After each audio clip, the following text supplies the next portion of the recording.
1971 সালের মুক্তিযুদ্ধের সময় ফেনী সামরিক এবং কৌশলগত এবং ভূপ্রকৃতিগত কারণে অত্যন্ত গুরুত্বপূর্ণ ছিল। এর কারণ হলো রাজধানী ঢাকা এবং বন্দর নগরী চট্টগ্রামের আসা যাওয়ার যে দুটো পথ ছিল, রেলওয়ে এবং হাইওয়ে, দুটোই কিন্তু ফেনীর বুকের উপর দিয়ে চলে গেছে। সুতরাং ফেনী যদি মুক্তিযোদ্ধাদের দখলে থাকে তাহলে পাকিস্তান সেনাবাহিনীর সরবরাহ সহ স্ট্র্যাটেজিক্যালি তারা অত্যন্ত বিপদে পড়ে যায়, ডিসঅ্যাডভান্টেজিয়াল পজিশনে পড়ে যায়। সুতরাং ফেনী তারা দখল রাখবেই, এ ব্যাপারে পাকিস্তানিরা ছিল দৃঢ় সংকল্প। 1971 সালের মুক্তিযুদ্ধে ফেনী রণকৌশলগত, ভৌগোলিক এবং স্ট্র্যাটেজিক্যাল কারণে মুক্তিযোদ্ধাদের কাছে যেমনি পাকিস্তানিদের কাছেও তেমনি ছিল অত্যন্ত গুরুত্বপূর্ণ। এর কারণ হলো রাজধানী ঢাকার সাথে বন্দর নগরীর চট্টগ্রামের দুটো মাত্র বাহন ছিল, একটা হলো হাইওয়ে আর একটা রেলওয়ে, এবং দুটোই ফেনীর উপর দিয়ে প্রবাহিত হয়েছে। সুতরাং ফেনীকে পাকিস্তানিরা দখলে রাখার জন্য মরিয়া হয়েছিল, কেননা তা না হলে তাদের যে লজিস্টিক্যালি অ্যান্ড কমিউনিকেশন দিক দিয়ে সৈন্য, অস্ত্র, গোলাবারুদ সরবরাহ, খাদ্য সরবরাহ, এটা ডিসরাপ্টেড হয়ে যেতে পারত। এবং একই কারণে জুন মাসে যখন ক্যাপ্টেন জাফর ইমামের নেতৃত্বে এক ব্যাটালিয়ন সৈন্য সহ তিনটি কোম্পানি সামনে, একটি কোম্পানি পিছনে রেখে মুন্সিরহাট ডিফেন্স ইউনিট স্থাপন করলেন বর্ডারের পশ্চিম দিক থেকে এদিকে মোহরী নদী পর্যন্ত, তখন পাকিস্তানিরা তার উপরে বেপরোয়া আক্রমণ চালালো। ব্যাটালিয়নের এই আক্রমণ ক্যাপ্টেন জাফর ইমামের বাহিনীর সার্থকতার সাথে শুধু প্রতিহতই করলেন না, শত্রুপক্ষের ব্যাপক জানমালের ক্ষতি হলো। এভাবে 17 দিন বারে বারে পাকিস্তানিরা একটার পর একটা আক্রমণ করেও মুক্তিযোদ্ধাদের ডিফেন্সটাকে ভাঙতে পারল না, বরং প্রচুর হতাহতের শিকার হয়ে তারা একদম হতোদ্যম হয়ে গেল। এটা পাকিস্তানিদের জন্য একটা প্রেস্টিজ ইস্যু হয়ে দাঁড়ালো, এবং সেই কারণে একেবারে পাকিস্তানের তৎকালীন রাষ্ট্রপতি জেনারেল ইয়াহিয়া খান এই ব্যাপারে হস্তক্ষেপ করলেন, এবং তার নির্দেশে পাকিস্তান সেনাবাহিনীর প্রধান জেনারেল আব্দুল হামিদ রাওয়ালপিন্ডি থেকে কলম্বো এবং ঢাকা হয়ে ফেনীতে আসলেন। ফেনী সার্কিট হাউসে উনি তার হেডকোয়ার্টার স্থাপন করলেন এবং মুক্তিযোদ্ধাদেরকে তাদের অবস্থান থেকে হটানোর জন্য একটা ব্যাপক মহাপরিকল্পনা তৈরি করলেন। পরিকল্পনার অংশ হিসাবে উনি প্রায় 1 ব্রিগেড প্লাস সমান সৈন্য সমাবেশ করলেন, ট্যাঙ্ক এবং সাজোয়া বহর মোতায়েন করলেন, এবং একই সময় উনি পাকিস্তান এয়ারফোর্সের 4টা হেলিকপ্টার গানশিপ দিয়ে 3 কমান্ডো ব্যাটালিয়নের কমান্ডোদেরকে আমাদের মাথার উপর দিয়ে উড়ে এসে পিছনে আমাদের ডিফেন্স লাইনের পেছনে পানুয়া পাথরে তাদেরকে নামিয়ে দেওয়া হলো। মোহরী নদী দিয়ে পাকিস্তান নেভির গান বোট আসলো এবং প্রচণ্ডভাবে তারা কামান দাগানো শুরু করলো। একই সময় ব্রিগেড আক্রমণ হলো। এখানে একটা জিনিস আমি সবসময় বলে থাকি, আজও বলতে চাই, এই যুদ্ধটা ছিল জেনারেল ভার্সেস এ ক্যাপ্টেন। পৃথিবীর ইতিহাসে একটা দেশের সেনা প্রধান একটা ক্যাপ্টেনের বাহিনী মোকাবেলা করার জন্য ব্রিগেড প্লাস সৈন্য এবং জলে স্থলে অন্তরিক্ষে আক্রমণ করে মোকাবেলা করেছে, এ ধরনের কোনো নজির নেই। শেষ পর্যন্ত স্ট্র্যাটেজিক্যাল কারণে ক্যাপ্টেন জাফর ইমাম 21 তারিখ মধ্যরাত্রের পরে তার বাহিনী প্রত্যাহার করলেন খুবই সার্থকতার সাথে। তার সাথে যে অন্য 2জন অফিসার ছিলেন, লেফটেন্যান্ট ইমামুজ্জামান এবং ক্যাপ্টেন শহীদুল ইসলাম, তারাও তার নির্দেশিত পথে এটা উইথড্র করলো। পেছনের প্লেটুনে ছিল ক্যাপ্টেন গাফার হালদার, তারাও সার্থকতার সাথে উইথড্র করলো। এই যে উইথড্রলটা, এটা খুবই গুরুত্বপূর্ণ ছিল, কেননা তখন যদি গোয়ার্তুমি করে বা অকারণে বেশি সাহস দেখাতে গিয়ে যুদ্ধ কন্টিনিউ করতো, তাহলে কিন্তু ব্লাড বাথ হয়ে যেতে পারত, আমাদের প্রচুর ক্ষয়ক্ষতি হতো। ইনট্যাক্ট স্ট্রেংথটাকে বজায় রেখে পেছনে আসার কারণে পরবর্তীতে 10 East Bengal Regiment captain Jafar Imam রেস করতে পারলেন সার্থকতার সাথে। আরেকটা জিনিস বলি, 10 অক্টোবর 1971 সালে যখন রাজনগর সেক্টর হেডকোয়ার্টারে কিছুটা অনানুষ্ঠানিকভাবে 10 বেঙ্গল রেজ হলো, তার আগে 5 মাস এই ফেনী বিলোনিয়া রণাঙ্গনে 40টির কাছাকাছি বিভিন্ন ধরনের যুদ্ধ হয়েছে, ডেমোলিশন হয়েছে, মাইনিং হয়েছে, রেইড হয়েছে, অ্যাম্বুশ হয়েছে এবং এগুলোতে মিনিমাম ক্যাজুয়ালিটি হয়েছে, আমাদের শত্রুপক্ষের প্রচুর হতাহত হয়েছে। এই 5 মাসের ভয়াবহ যুদ্ধগুলোর অভিজ্ঞতা কাজে লাগিয়ে মুক্তিযোদ্ধারা, যার 1/3 ছিল সেনাবাহিনীর, আর 1/3 ছিল ইপিআর পুলিশ মুজাহিদ আনসারের, অন্য 1/3 ছিল সদ্য ট্রেনিংপ্রাপ্ত ছাত্র যুবক শ্রমিক কৃষক জনতা। কিন্তু সবাই এই 5 মাসের যুদ্ধে ব্যাটলফিল্ডের অভিজ্ঞতা একদম সিজনড হয়ে গেল। সুতরাং যখন 10 অক্টোবরে 10th east Bengal regiment race করলেন মেজর জাফর ইমাম, তখন কিন্তু এটা একটা ট্রেন্ড এবং ব্যাটল টেস্টেড সৈনিকদের দ্বারা পূর্ণাঙ্গ ব্যাটালিয়ন উনি তৈরি করলেন। তারপরে তো 5 নভেম্বর দিবাগত রাতে, আমি খুব সংক্ষেপে বলছি, 5 নভেম্বর দিবাগত রাতে আমাদের ইনফিল্ট্রেশন বা অনুপ্রবেশ, মুহুরী নদী পার হয়ে, সেদিন ছিল প্রচণ্ড ঝড় বৃষ্টি এবং ঝড়ো আবহাওয়া সহ বিজলি এবং বজ্রপাতে পরিপূর্ণ। এমন দুর্যোগপূর্ণ রাত আমরা জীবনে কম দেখেছি। এবং এই ধরনের প্রচণ্ড বৃষ্টি নভেম্বরের 5 তারিখে শীতের কনকনে শীতের সময় সাধারণত হয় না। এটা আমাদের জন্য একটা অ্যাডভান্টেজ ছিল। ফলে এন্টায়ার ব্যাটালিয়ন, প্রথমে বি কোম্পানি, তারপরে সি কোম্পানি, তারপরে হেডকোয়ার্টার কোম্পানি, এইভাবে একটার পর একটা কোম্পানি মুহুরী নদীর খরস্রোতা পানি সাঁতরিয়ে শত্রুর দুই দিকের বাংকারের মাঝখান দিয়ে অনুপ্রবেশ হতে থাকলো রাত 10টার পর থেকে। মিডনাইটের পরে অনুপ্রবেশ শেষ হলো। এটা ছিল অত্যন্ত সুইসাইডিক্যাল, অত্যন্ত ঝুঁকিপূর্ণ একটা অপারেশন। কেননা শত্রু বাহিনী যদি জানতে পারত যে আস্ত ব্যাটালিয়ন নিয়ে আমরা তাদের পিছনে চলে যাচ্ছি, তাহলে তাদের যে মেশিন গান এবং বিভিন্ন অস্ত্রের পজিশন ছিল, সেগুলো যদি অ্যাকশানে আসতো, আমাদের টোটাল ব্যাটালিয়ন, আমাদের সিও সহ আমরা সেদিন শেষ হয়ে যেতে পারতাম। আমাদের সৌভাগ্য, দুর্যোগপূর্ণ আবহাওয়ার কারণে পাকিস্তান সেনাবাহিনীর সৈন্যরা বাংকারে বসে খোঁজ গল্পে মশগুল ছিল। ফলে আমরা এই আওয়াজ এবং এর ভিতরে আমরা পিছনে চলে গেলাম এবং পিছনে গিয়ে আমরা আপনার চন্দনা, অনন্তপুর, শলিয়া এবং গুথুমা পর্যন্ত আমাদের ডিফেন্স লাইন পশ্চিম বর্ডার থেকে এটা 2 মুখ বাংকার করে দক্ষিণ এবং উত্তর দিকে আমরা পজিশন নিলাম। আর গুথুমা থেকে ফ্ল্যাঙ্কে 1 নম্বর সেক্টরের ক্যাপ্টেন মাহফুজের কোম্পানি আমাদেরকে ফ্ল্যাঙ্ক প্রোটেকশন দিল। তারপরের যুদ্ধ কাহিনী আমাদের সিওর কথায় এসেছে, অন্যান্য অফিসারের কথায় এসেছে। আমি এটা সংক্ষেপ করব। আমি শুধু এটুকু বলবো যে আমি বিলোনিয়ার মুন্সিয়ার ডিফেন্সের প্রথম যুদ্ধ দেখেছি। প্রায় 30-40টা যুদ্ধ, আপনার রেইড, অ্যাম্বুশ থেকে মাইনিং, ডেমোলিশন, আমি এগুলো দেখেছি।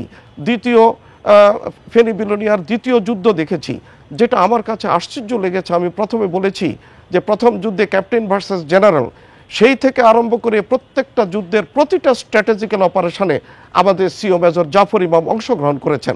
আমরা যখন ব্রিজ উড়াতে গেছি, পাইনিয়ার প্লেটুনের সদস্যরা, উনি আমাদের সাথে গেছেন জীবনের ঝুঁকি নিয়ে। এবং যখন প্রথম এবং দ্বিতীয় যুদ্ধের ডিফেন্স লাইনের মাঝখানে একদম ফ্রন্টে 2 দিকে আমাদের বাংকার, উনি সেখানে বসে যুদ্ধ পরিচালনা করেছেন। আই টু আই কন্ট্যাক্ট করে শত্রুদেরকে দেখে উনি তার নির্দেশনা দিয়েছেন। এতে হয় কি, সৈনিকরা যারা এই যুদ্ধগুলোতে অংশগ্রহণ করেছে, তাদের মন থাকতো চাঙ্গা যে আমাদের সিও নিজেই আমাদের সাথে রয়েছেন। এটা একটা বিশাল ব্যাপার। আমি মনে করি একজন কমান্ডারের পক্ষে এটা অনেক বড় উদারতা এবং তার ডেডিকেটেড এটাই প্রকাশ করে। উনি অত্যন্ত ব্রিলিয়েন্ট অফিসার ছিলেন। আমি অত্যন্ত সৌভাগ্যবান, যেহেতু 10 ইস্ট বেঙ্গল রেজিমেন্ট গড়ার প্রায় 5 মাসের প্রক্রিয়ায় একজন অফিসারও ছিল না। প্রত্যেকটা সেকশন, প্লেটুন এবং কোম্পানি কমান্ডের দায়িত্ব দেওয়া হয়েছিল এনসিও জেসিওদেরকে, যেহেতু অফিসার ছিল না। সেপ্টেম্বরের কোনো এক সময় লেফটেন্যান্ট মোকলেস সাহেব আসেন। তো এই যে কোনো অফিসার ছিল না, ওনার পক্ষে এই ব্যাটালিয়ন রেস করা, দৈনন্দিন কাজকর্ম করা খুবই কঠিন ব্যাপার হয়েছিল। উনি একদম ক্লান্ত হয়ে যেতেন। I was the only university student. ফলে এক সময় উনি আমাকে আইডেন্টিফাই করলেন, আমার কার্যক্রম দেখলেন। 71 সালের জুন মাসে বিলোনিয়ার প্রথম যুদ্ধ তথা বিখ্যাত মুন্সিরহাট যুদ্ধ থেকে স্ট্র্যাটেজিক্যাল কারণে তার বাহিনী প্রত্যাহার করার পর 10 অক্টোবরে যখন 10 ইস্ট বেঙ্গল রেজিমেন্ট উনি রেস করলেন, এই 5 মাস কিন্তু কেউ বসেছিল না। অসংখ্য রেড, অ্যাম্বুশ, ডেমোলিশন, ব্রিজ উড়িয়ে দেওয়া হচ্ছে, বিভিন্ন জায়গায় মাইনিং হচ্ছে, শত্রুদের ব্যাপক ক্ষয়ক্ষতি হয়েছে, সম্মুখ যুদ্ধ চলছে মৌরি নদীর উত্তর দিকের ডিফেন্স থেকে। এতে হলো কি, আমাদের 10 বেঙ্গলের প্রতিটা সৈনিক, সেটা ছাত্র যুবক হোক, ইপিআর পুলিশ হোক, আর্মি হোক, তারা ব্যাটল সিজন্ড হয়ে গেল। এবং 10th অক্টোবরে যখন এই ব্যাটালিয়ন রেজ করা হলো, it was one of the mightiest, খুবই অত্যন্ত শক্তিশালী একটা যুদ্ধ পাগল ব্যাটালিয়ন উনি তৈরি করতে পারলেন। কিন্তু এই দীর্ঘ 5 মাসের যুদ্ধ পরিক্রমায়, যাকে স্যার বলেন রেজিং, সিও জাফর ইমাম সাহেব বলেন রেজিং জার্নি, এই রেজিং জার্নিটা সহজ ছিল না। একজন অফিসারও ছিল না তার সাথে। সমস্ত সেকশন, প্লেটুন এবং কোম্পানিগুলো কমান্ডের দায়িত্ব উনি দিয়েছিলেন এনসিও এবং জেসিওদেরকে, আর নিজে একমাত্র অফিসার ছিলেন। ক্লান্ত হয়ে যেতেন। কি যে পরিশ্রম উনি করেছেন, কি কঠিন সময় পার করেছেন, কল্পনা করা যায় না। ফলে একটা সময় উনি আমাকে কিছুটা মার্ক করলেন বা আইডেন্টিফাই করলেন, বিকজ মুক্তিযোদ্ধা, সিভিলিয়ান যোদ্ধাদের ভিতরে আমি ছিলাম একমাত্র যোদ্ধা যে ইউনিভার্সিটির ছাত্র। আমি তখন second year honours economics Chittagong ইউনিভার্সিটির ছাত্র ছিলাম। আমার বিভিন্ন কার্যক্রম উনি লক্ষ্য করলেন, আমাকে বিভিন্ন অ্যাসাইনমেন্ট দিলেন। সাকসেসফুলি, টাইমলি, নিখুঁতভাবে শেষ করার কারণে উনি সন্তুষ্ট হলেন এবং এক পর্যায়ে উনি আমাকে ধীরে ধীরে আমার অজান্তেই আমাকে গ্রুম করা শুরু করলেন। এবং একটা স্টেজে উনি আমাকে বললেন, I assigned you as my staff officer. তো সেই দায়িত্ব পাওয়ার পরে আমি আসলে স্যারের নির্দেশনায় অনেক কাজ করেছি। কাজ করতে করতে কাজ শিখেছি, বকা খেয়েছি, ধমক খেয়েছি, কিন্তু কাজ করেছি প্রাণের তাগিদে, মনের আনন্দে। সেটি আমার জীবনের অত্যন্ত আনন্দের একটা বিষয়। সাথে সাথে আমি পাইনিয়ার প্লেটুনের একটা সেকশনও কমান্ড করতাম। ফেনী বিলোনিয়ার সবগুলো যুদ্ধের একটা বৈশিষ্ট্য আমাকে এখানে বলতেই হবে, সেটা হলো আমাদের যে ডিফেন্স, প্রত্যেকটা ডিফেন্সের সামনে আরেকটা ডিফেন্স ছিল। সেই ডিফেন্সে কোনো সৈনিক ছিল না, সেটা ছিল মাইন্ড।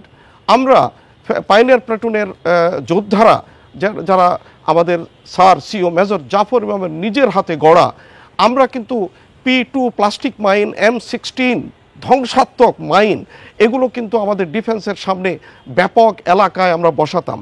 ফলে শত্রু বাহিনী যত দুর্ধর্ষতার সাথে এগিয়ে আসুক না, একটা স্টেজে তারা আমাদের মাইন্ড ফিল্ডে পড়ে একদম মানে ফালা হয়ে যেত। প্রচুর ক্যাজুয়ালিটি, প্রথম যুদ্ধে যেমনি, দ্বিতীয় যুদ্ধেও তেমনি।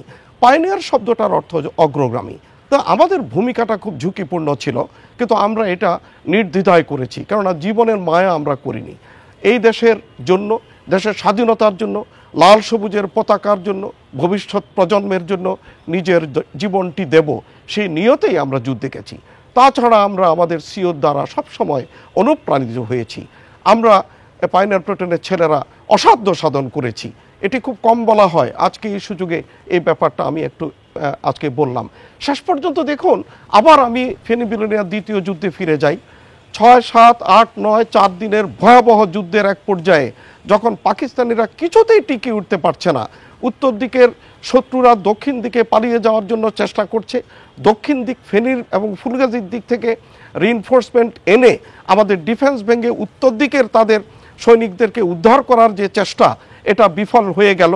এর মধ্যে তারা সেবর জেট, 4টা সেবর জেট পরপর 2 দিন আমাদের উপরে স্ট্র্যাফিং করলো, রকেট নিক্ষেপ করলো, বম্বিং করলো, এবং আমাদের ডিফেন্সের আপনার মেশিন গান এবং LMGর ফায়ারে তাদের একটা প্লেন ক্ষতিগ্রস্ত হলো।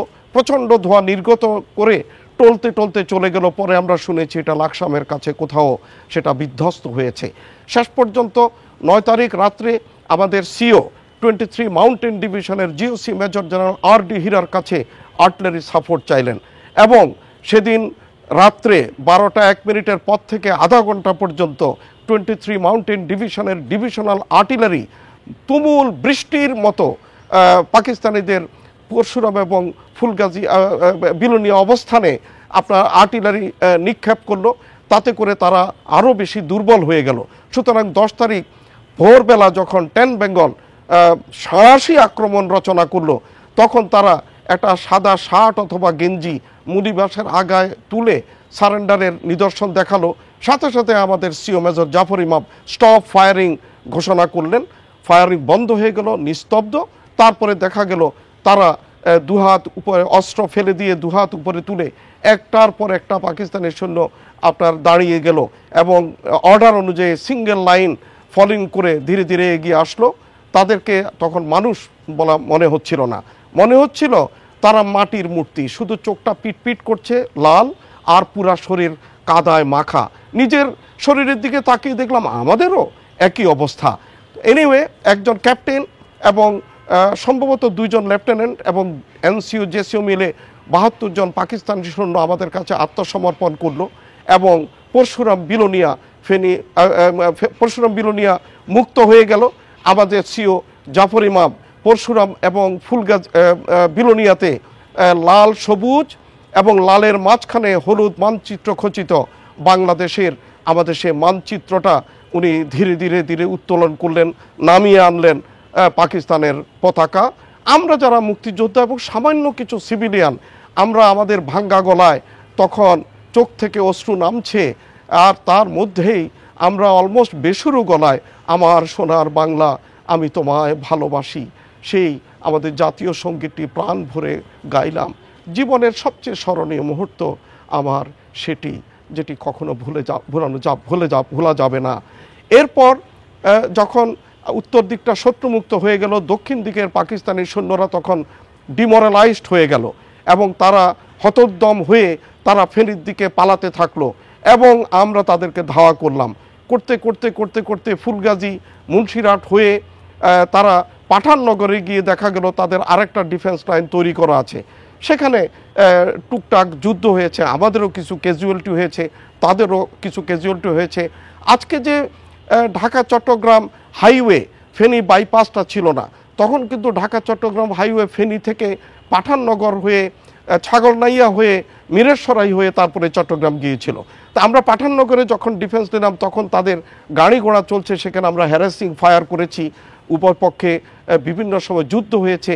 ইতিমধ্যে 3 ডিসেম্বর পাক ভারত যুদ্ধ ঘোষণা হয়ে গেছে, ভারতীয় সেনাবাহিনী তখন নেমে আসলো এবং 5 তারিখ ভোর রাত্রে 10 বেঙ্গল ভ্যানগার্ড হিসাবে, তখন মিত্রবাহিনী একটু পিছনেই ছিল স্ট্র্যাটেজিক্যাল কারণে জানি না, ভ্যানগার্ড হিসাবে বা অগ্রগামী হিসাবে 10 বেঙ্গল আমাদের সিওর নেতৃত্বে ফেনী আক্রমণ করলো, কিন্তু শত্রুপক্ষের কাছ থেকে কোনো গোলাগুলি এলো না।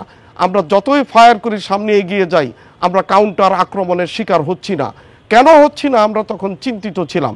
এক পর্যায়ে দেখা গেল আমরা ফেনীতে ঢুকে পড়েছি, পাকিস্তানিরা আসলে 15 বালুচ রেজিমেন্ট কুমিল্লা ক্যান্টনমেন্টের দিকে পালিয়ে গেল, আর 24 ফ্রন্টিয়ার ফোর্স রেজিমেন্টের যে এলিমেন্টগুলো ছিল সেগুলো ভুবুড়িয়া ঘাট হয়ে এবং অন্যান্য রুট হয়ে তারা চট্টগ্রামের দিকে চলে গেল।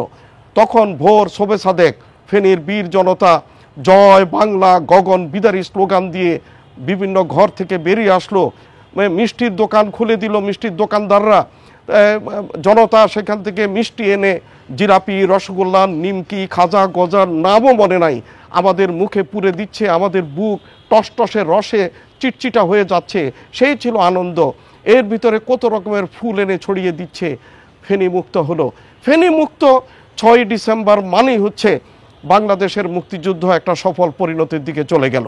আমরা জানতাম ঢাকা চিটং পাকিস্তানিদের যোগাযোগ ব্যবস্থা এখন বিচ্ছিন্ন হয়ে গেল।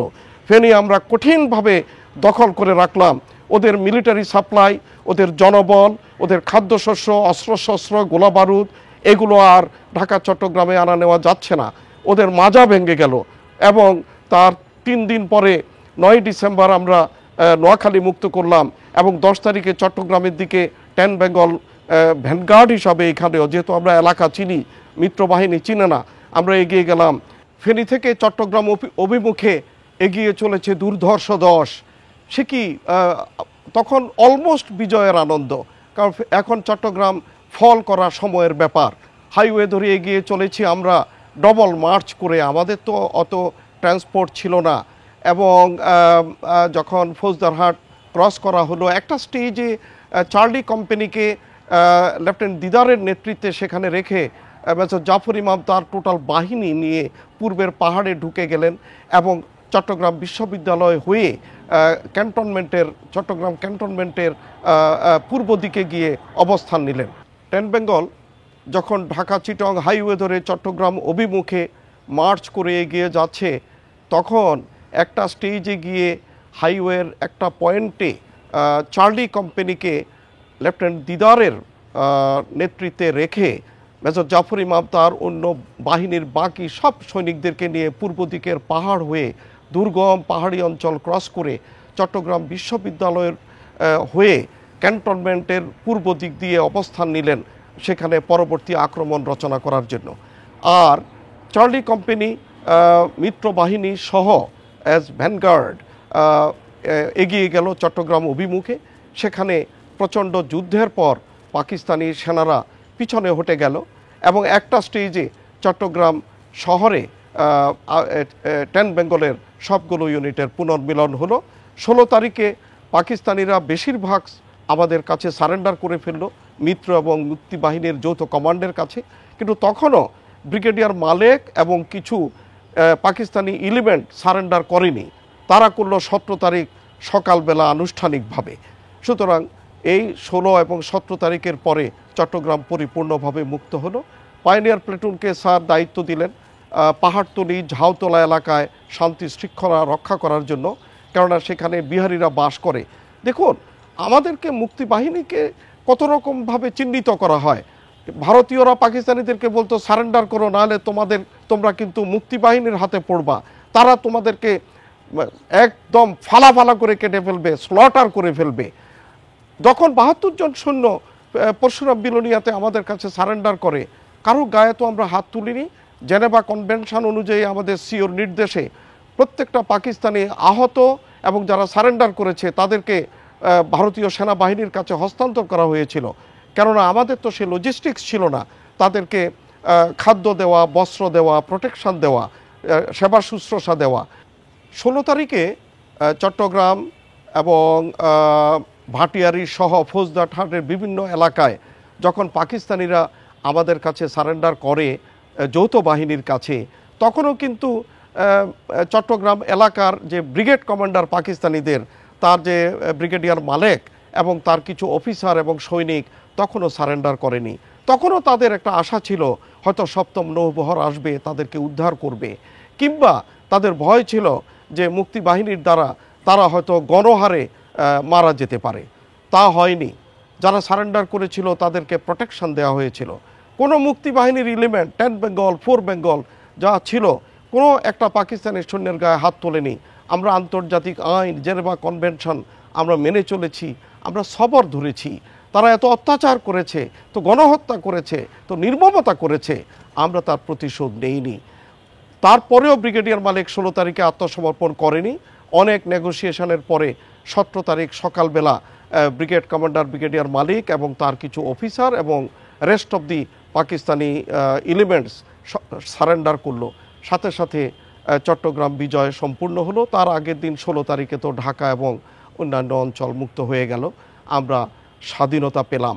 আমি এখানে একটা কথা বিশেষভাবে, যেটা কখনো আলোচনা হয় না, যখন 16 তারিখে পাকিস্তানিরা মেজর পোর্শন সারেন্ডার করলো, তখন কিন্তু চট্টগ্রাম শহরের পাহাড়তলি এবং ঝাউতলা এবং ওয়্যারলেস এলাকা এটা কিন্তু বিহারি অধ্যুষিত ছিল। বিহারিরা আমাদের দেশে আশ্রয় নিয়েছিল 47 সালের রায়টের পরে বিহার থেকে এসে, অথচ তারা কোনোদিন বাঙালি হতে পারল না, বাংলাদেশি হতে পারল না, তারা ইস্ট পাকিস্তানিও হতে পারল না। তারা সবসময় পাকিস্তানিদের প্রতি লয়াল ছিল, আমাদের প্রতি হোস্টাইল ছিল। সুতরাং কিছু বিক্ষিপ্ত মুক্তি বাহিনী বিহারিদের গণহত্যা চালায় কিনা তার জন্য সতর্কতামূলক ব্যবস্থা হিসাবে আমাদের সিও মেজর জাফর ইমাম পাইনিয়ার প্লেটুনকে দায়িত্ব দিল। আমরা পাহাড়তলি অফিসার্স মেসে আমাদের অফিস ওপেন করি। ডিসিএসপি এসে আমাদেরকে টেলিফোন সহ অন্যান্য লজিস্টিক সাপোর্ট দিল। আমরা তখন টহল শুরু করলাম। আমরা শান্তি শৃঙ্খলা বজায় রেখেছি, কোনো কিলিং হয়নি, কোনো লুটপাট হয়নি। পরিস্থিতি যখন স্বাভাবিক হয় তখন গিয়ে আমরা আমাদের ইউনিটের সাথে যোগদান করি।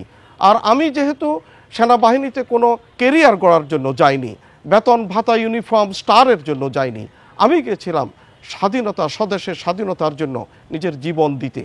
যেহেতু দেশটা স্বাধীন হয়ে গেল অথচ নিজে অক্ষত রয়েছি, সো আমি আমার অস্ত্র জমা দিয়ে আমি 10 বেঙ্গলের সিও মেজর জাফর ইমাম থেকে রিলিজ লেটার নিয়ে আবার ইউনিভার্সিটিতে ফিরে গেলাম। তারপরে আমার পড়াশোনা এবং জীবনের পরবর্তী আজকের এই পর্যায়ে। কিন্তু 10 বেঙ্গল আমার প্রাণের ব্যাটালিয়ন, প্রাণের ইউনিট, যেখানেই থাকি না কেন এই দুর্ধর্ষ দশ কথাটা শুনলে এখনও আবেগে উদ্বেলিত হই, শিহরিত হই। আমি অত্যন্ত গর্বিত যে আমি 10 বেঙ্গলের একজন সৈনিক ছিলাম, আমি তার রেজিং সিওর স্টাফ অফিসার ছিলাম। ভারতের ত্রিপুরার উদয়পুর শহরের 7 কিলোমিটার উত্তর পশ্চিমে পালাটানা ট্রেনিং ক্যাম্পে আমি সামরিক প্রশিক্ষণ গ্রহণ করি।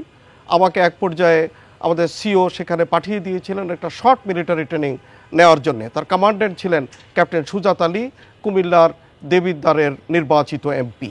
তো ট্রেনিং সমাপ্ত করে আমি যখন ফিরে আসলাম, আমাকে আমাদের সিও পাইনিয়ার প্লেটুনে পোস্টিং দিলেন, এবং পাইনিয়ার প্লেটুনের কাজ ছিল মূলত ব্রিজ উড়ানো, ডেমোলিশন যাকে বলে, মাইনিং। এবং মাইনিংটা আমরা দুই রকম করতাম।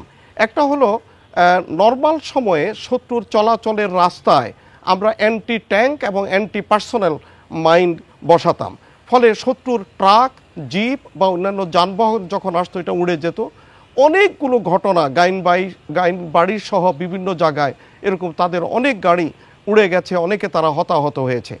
এছাড়া যখন ফরমাল যুদ্ধ, ডিফেন্স নিয়ে যুদ্ধ হতো, তখন আমরা আমাদের ডিফেন্স লাইনের সামনে একটা মাইন ফিল্ড তৈরি করতাম, এবং মাইন আমরা যে বসাতাম সেটার প্রথম মাইনটা ছিল ছোট গোল, এটাকে বলতো P2 প্লাস্টিক মাইন। এটা অ্যান্টি পার্সোনাল মাইন। এটার উপরে পা পড়লে পাটা উড়ে যেত, কিন্তু লোক মারা যেত না। পা ডেফিনেটলি আপ টু হাঁটু বা রান পর্যন্ত উড়ে চলে যেত। হাতে লাগলে হাতটা উড়ে চলে যেত, আহত হতো, মারা যেত কম, পরে ইনফেকশন হয়ে হয়তো মারা যেত। আরেকটা ছিল M16 মাইন, ভয়াবহ। এটাতে ধাক্কা লাগলে তারে অথবা পা পড়লে রক্ষা নাই, একদম উড়ে টুকরা টুকরা হয়ে যেত পাকিস্তানিরা। শুধু তাই নয়, আশেপাশে যেসব শত্রু সেনা তারাও আহত নিহত হতো। তো ফেনী বিলোনিয়ার যুদ্ধের বিশেষ করে দুটো যুদ্ধ, প্রথম এবং দ্বিতীয় যুদ্ধে আমরা এই মাইন ফিল্ডগুলো তৈরি করেছিলাম। মনে রাখতে হবে পাইনিয়ার শব্দটার অর্থ হচ্ছে অগ্রগামী। তা আমাদের ভূমিকাটা ছিল কিন্তু খুব ঝুঁকিপূর্ণ অঞ্চলে, জীবনের ঝুঁকি নিয়ে আমরা এই মাইনগুলো বসাতাম। এই মাইন ফিল্ড অতিক্রম করে আমাদের ডিফেন্স লাইনে পাকিস্তানিদের এগিয়ে আসা ছিল অসম্ভব একটা ব্যাপার। যখনই তারা খুব কাছাকাছি আসতো তখনই মাইন বিস্ফোরণ শুরু হতো এবং তারা প্রচুর হতাহত হতো। এটা পাইনিয়ার প্ল্যাটুনের একটা বিরাট অর্জন। তো আমি যেহেতু আগেই বলেছি যে আমাদের রেজিংয়ের আগে সেপ্টেম্বর মাসে লেফটেন্যান্ট মোখলেস সাহেব আসার আগ পর্যন্ত একজন কমিশনড অফিসারও ছিল না। সুতরাং সেকশন, প্ল্যাটুন এবং কোম্পানিগুলো কমান্ডে ছিল তখন এনসিও এবং জেসিও, এবং রেজিং জার্নি ছিল 5 মাস। এই 5 মাসে তার পক্ষে এটা একটা সুকঠিন বিষয় ছিল। ফলে একটা পর্যায়ে বিভিন্ন অপারেশনে, বিভিন্ন কমিটমেন্টে, কথাবার্তায় উনি আমাকে যখন চিনতে পারলেন, আইডেন্টিফাই করলেন, আমার অজান্তে উনি আমাকে ধীরে ধীরে গ্রুম করা শুরু করলেন, এবং একটা পর্যায়ে উনি আমাকে তার স্টাফ অফিসার হিসাবে নিয়োগ দিলেন। সেটা ছিল আমার জীবনের অত্যন্ত একটা সম্মানের বিষয়, যদিও এটা খুব সুকঠিন ছিল। জাফর ইমাম ছিলেন একজন প্রফেশনাল সোলজার ইন আর্মি, এবং উনি ডিসিপ্লিন, সময়, নিয়মানুবর্তিতা কঠিন রকমভাবে মেনে চলতেন। তার সাথে ম্যাচ করে তার স্টাফ অফিসার হিসাবে দায়িত্ব পালন করা সুকঠিন ছিল, কিন্তু আমি আপ্রাণ চেষ্টা করেছি, এবং আজও ভাবতে মনে হয় এখনও যেন আমি তার স্টাফ অফিসার রয়েছি। তো ফেনী বিলোনিয়া যুদ্ধের অনেক স্মৃতি, এই স্মৃতিগুলোই মনের মণিকোঠায় চিরঞ্জীব হয়ে রয়েছে, থাকবে চিরকাল। জয় বাংলা, জয় বঙ্গবন্ধু, বাংলাদেশ চিরজীবী হোক।